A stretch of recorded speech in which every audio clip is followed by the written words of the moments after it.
of chapter 4 taken from the book The Liturgy of Living. The section is entitled Time. When you think of that which is our very existence, time is the only property we actually own. Everything else is not needed to be, to exist. Yet there is a catch. We never quite possess it. Time is a succession of instants, each perishing as it happens. We cannot detain these instants. The past is gone forever. The future is beyond our reach, and the present departs as we experience it, even before we can appreciate it. Strangely enough, time is the only property we truly have, but never quite possess. To exist shows a level of stability that leads us forward. We exist in a continuum until we die. Thus, death is quite meaningful. Strangely, we exist in time as our one single personal possession, but we exist in uninterrupted continuity. We do not exist a week now and then a year later or for a week or two. To exist demands this stability that is uninterrupted in the very fleetingness of time. I ponder now the paradox, strength and weakness, uninterrupted but in time, always changing but relatively permanent. Our minds relish constancy, dependability, abidingness. We value all that endures. We honor our human spirit as it endures. We value this stability always with the realization that one day we will die. Life as we know it will end. We will be thrust on the wings of faith into eternity, there to be with God and the banquet she provides. At death, vita mutatur non tollitur.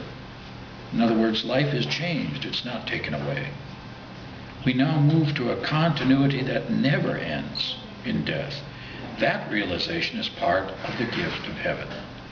To be eternally placed in celestial existence, happiness never ending, fulfillment divine. What an experience, such a delight, and such a delightful new existence. The mystery of existence on earth is this compatible mix of the temporal and the abiding. In eternity, all is abiding, because all existence is the understood presence of God. This presence lifts us to a new stability with never a prospect of death or ending. Again, I believe intellectually that part of the reward of heaven is this understanding of what it means to be in eternity. Realistically, we will only discover the meaning of life in eternity. Yet the quest remains. What's it all about, Alfie? We slowly learn that immortality is not the goal of life. The goal of life is tied to the reality that we are not merely immortal or undying, but we are eternal, beyond human life, moving into an everlasting vision of God as the eternal experience of happiness. What do we really want? We don't want the present life with all its suffering and hardships to last. We want to find out why we lived at all. When we look beyond the limits of living and the limits of knowing why we lived, we find some enlightenment. We find that we don't expect the self to last, but we want what the self stands for to last. Rabbi Heschel tells us that God has given us the power to surpass ourselves.